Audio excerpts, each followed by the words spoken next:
All right, fellow babies, welcome back to Pachter Factor on SIFTD.net. If you're watching this real time, it's because you're a SIFTD.net subscriber. Stay that way. If you're watching this on YouTube, you should be a SIFTD.net subscriber. You would have seen it last week, and you wouldn't have had to read about it on the internets. And you don't have any right to bitch and moan about anything I say because you're not paying for it. You can get a gift subscription. You can request it. If you'd like to request it on the site, you can go to siftd.net/gifted, or you can put this on your Amazon wish list and you can request that one of your loved ones honor you with the privilege of making you a siftd.net member so you can see Pachter Factor real time when it's broadcast. Those of you who are not on siftd.net, we understand everybody can't afford it or maybe chooses not to afford it. We'll have it on YouTube a week later, and so there's Pachter loving for all of Pachter's fellow babies. Thanks for joining us on Pachter Factor. Let's get to the questions. Okay, we have a question from SIFTD.net from TMO. Is it concerning to you that more publishers are trying to have their games shown by YouTubers rather than gaming websites and with actual journalists? God, you're very, very kind. And I don't mean this as a slam on all gaming websites, but there are so damn many gaming websites that it's really charitable to call them all actual journalists. Look, I think the more people you get talking about your game, the better. I don't think that going direct to YouTube channels is a problem at all. I think that augments the the public relations campaign that most publishers put into popularizing their game. So nope. I think that the more people you get talking, the better. It's not that they're ignoring journalists. I think you might see a trend where some gaming journalists are blackballed because they're not particularly charitable. But to be honest with you, I would say 10 or 20% of the guys who call themselves gaming journalists are just morons. I mean, they're just like embarrassingly bad. And so there are guys out there who just make noise to make noise. And then there are other guys out there who I think are really thoughtful and they're just not going to get overlooked. I mean, even if they're not a super popular website, I think people actually care about what some of these journalists have to say. So I think that the publishers are going to go to whoever they think has an audience, and if that's a YouTube channel, that's where they're going to go. But I don't think they're going to cut out any gaming website that actually makes sense and has an audience. Buyer beware on the trustworthiness of YouTubers. So do we really care? They're just good reviewers out there, and all of us have our go-to guys. So, if you trust that YouTuber because you know him and you think he's consistently good, then trust him. If it really is some 13-year-old kid, then fine. He might be right, he might not. Take it with a grain of salt. Doesn't matter. If it's a 13-year-old kid with 2 million followers, at least 2 million people follow him for some reason, then I think he is credible. I mean, at least he is to those 2 million.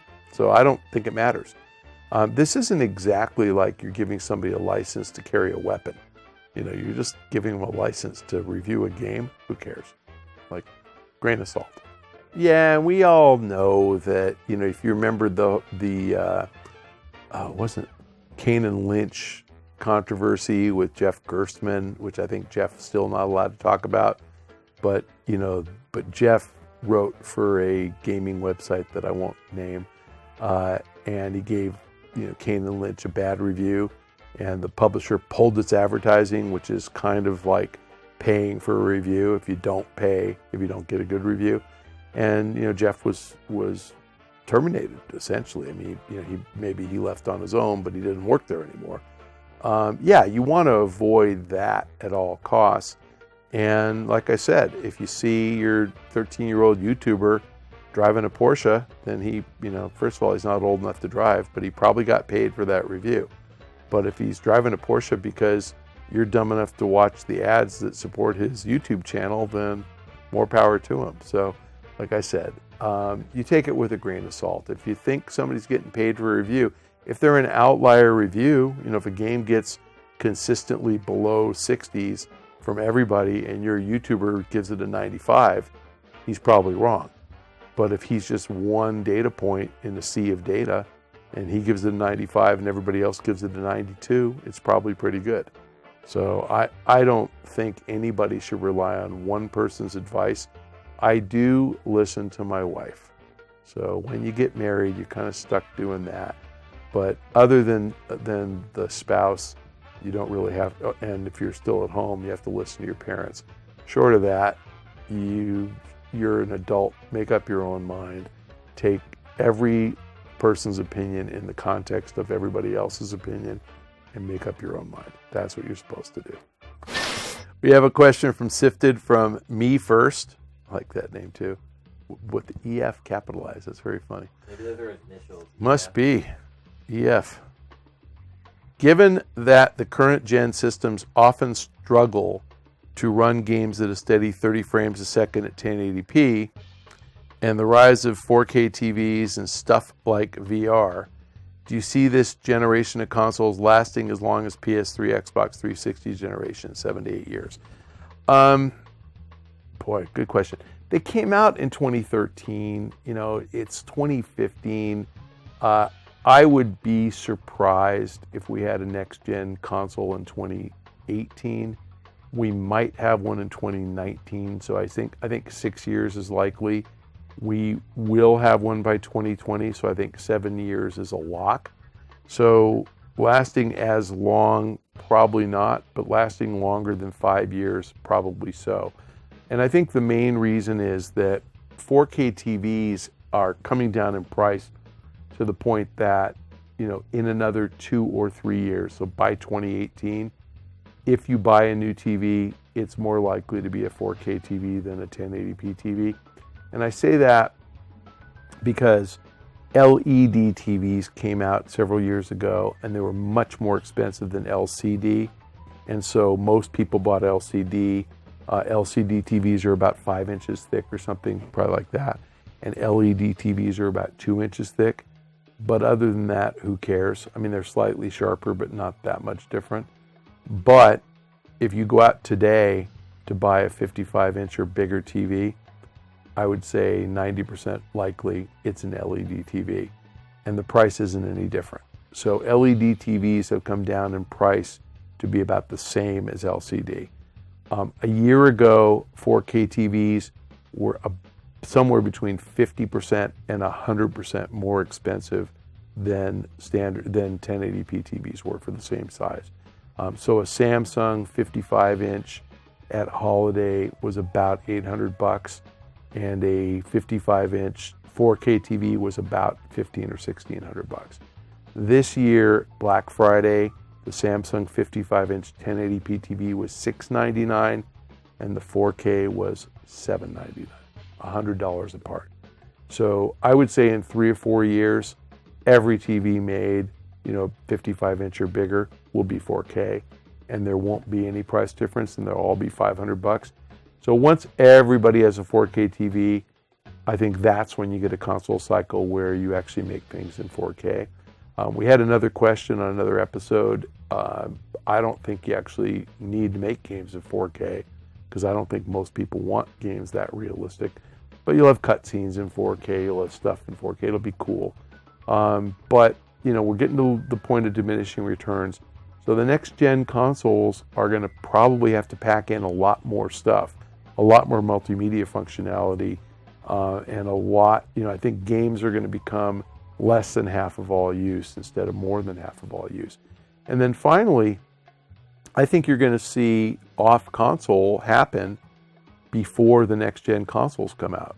So before 2020, I think you're going to see these publishers offer games to any device, download it to your phone or your tablet or your PC, if your phone, tablet, or PC have a CPU and GPU fast enough, and then connect it to your television through some kind of a Wi-Fi device, some kind of a Chromecast or Fire TV stick.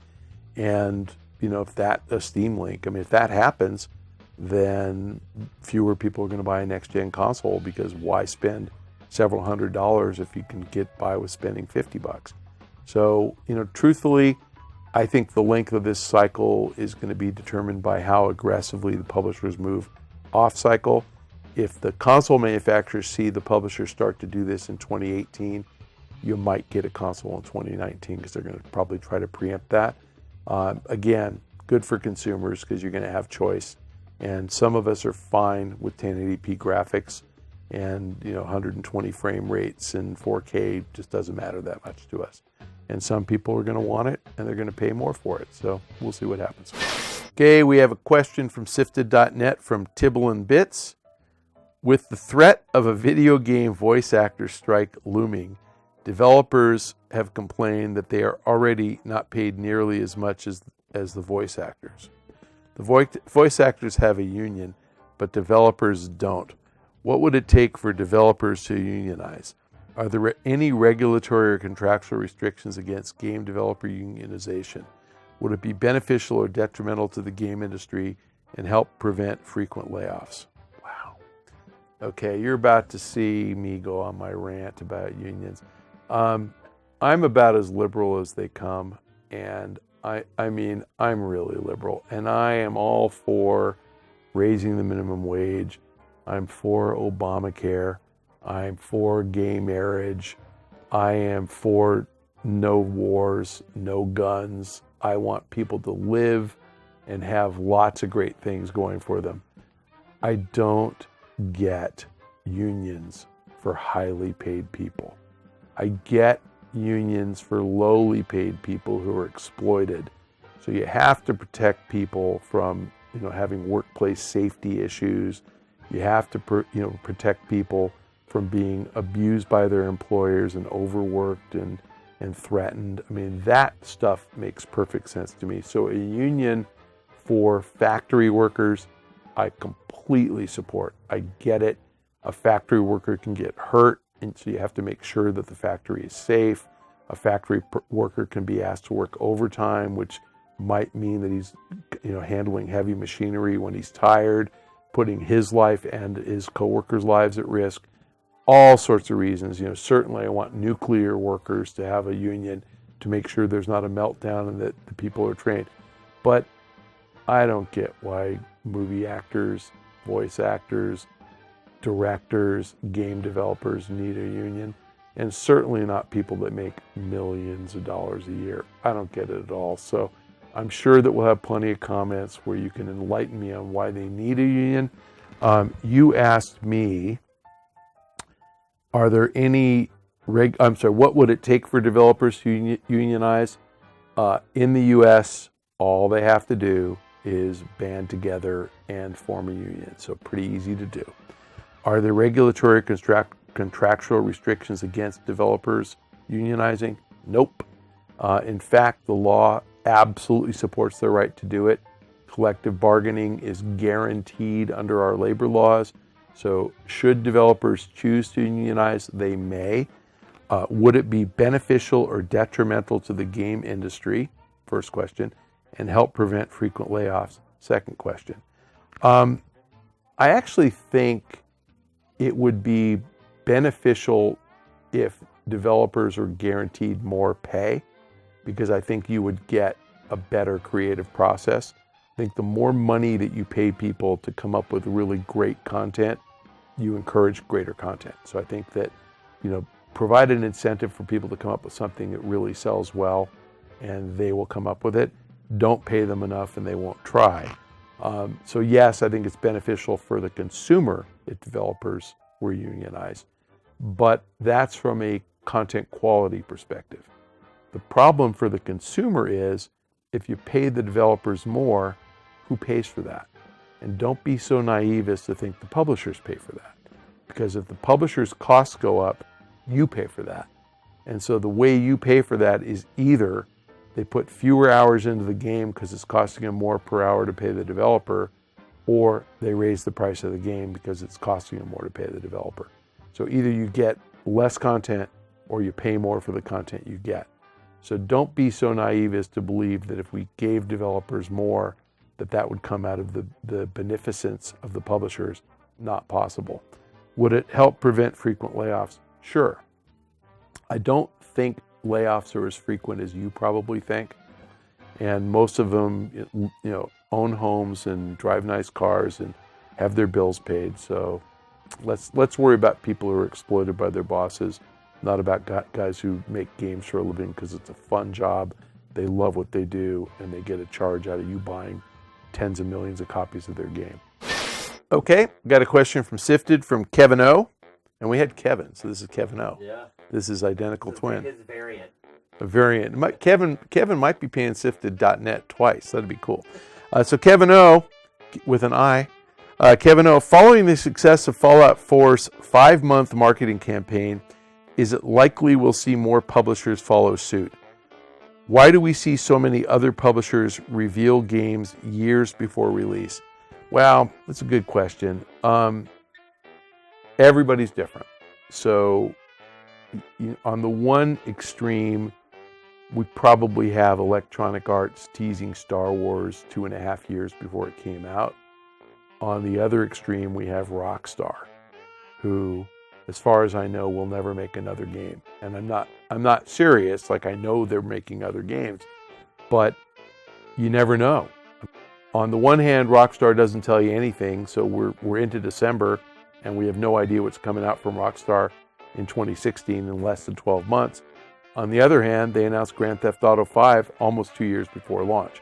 So it's uneven, it's all over the place.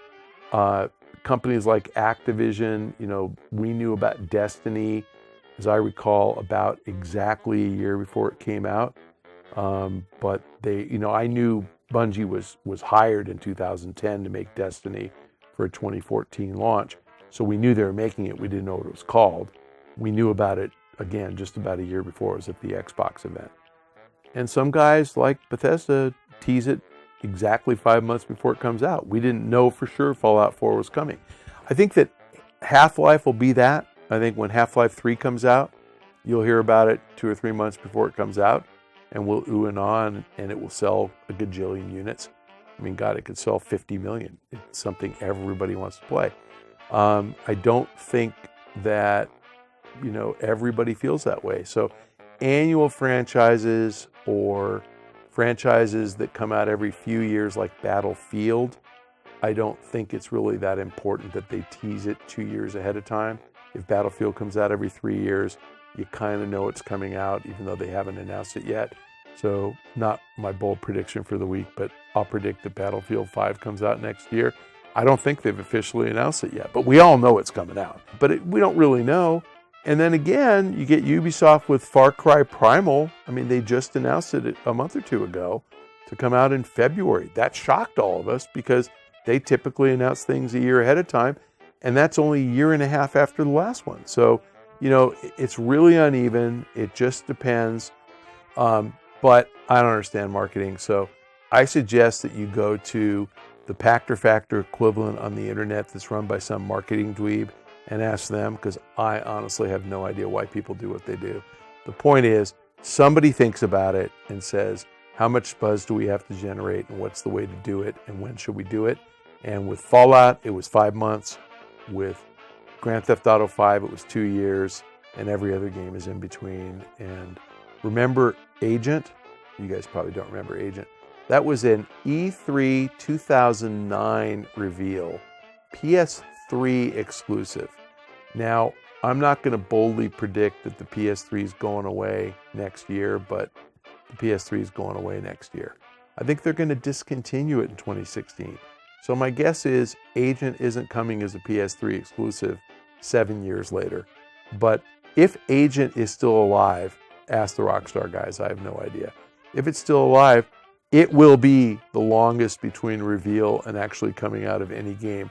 We could also say The Last Guardian. Has that ever come out? I forgot all about that game. But yeah. There are other games, like Duke Nukem Forever was announced for like 10 years. Forever and ever and ever, yeah. So it beats the Agent. Yeah, but Duke Nukem Forever was George Broussard, and we all know that George Broussard is on, is on his own schedule.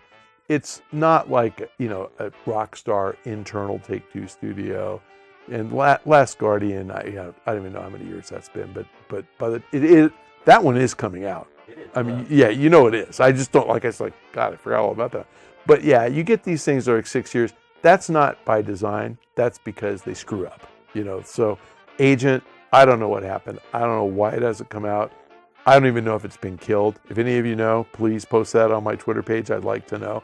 Has Agent officially been killed? I don't think so. Not the Agent, by the way. agent. I've been corrected on that, so I know that. Anyway, that's the best I got for you. So bold prediction, this is going to come true in about 3 or 4 years. The major publishers are going to band together. They're going to form a company called, I'm making up this name, so don't hold me to the name, Multiplayer Online Inc. And they are going to come up with an alternative to Xbox Live and PlayStation Network. They're going to offer you the ability to play any of their games that have multiplayer for a low fee of $3 a month. Write that one down. I'm going to predict that too. And then they're going to go to Amazon and they're going to say, hey, Amazon, can you host Multiplayer Online Inc. for 50 cents a month? And Amazon will say yes, because Amazon Web Services can absolutely do that. And they're going to offer you off console, play on your PC, play on your tablet, through your television, multiplayer online gaming for $3 a month. They're going to offer you the games off console. I've talked about that in other episodes. And they're going to mint money because it's a better deal for you. So that makes the console kind of not important to you anymore. And you're going to pay probably less for the game. My guess is $50 instead of $60 going off console, and $3 a month instead of $5. And that is good for everybody. The publishers will make more money because the $5 or a month or $50 a year you pay for Xbox Live and PSN, none of that goes to the publishers. You pay that to the publishers, they'll get to keep $2.50 out of that $3. They win, you win, and the console manufacturers lose. So my bold prediction, by 2018, we can wait 3 years on this one, Multiplayer Online Inc. is formed by the 4 big publishers, all their games available for online multiplayer, and you are going to quit Xbox Live and join that because it's a profit deal. All right, fellow babies, thank you for joining us on this week's Pachter Factor. If you're watching this real time, you're a SIFTD.net subscriber, and we thank you.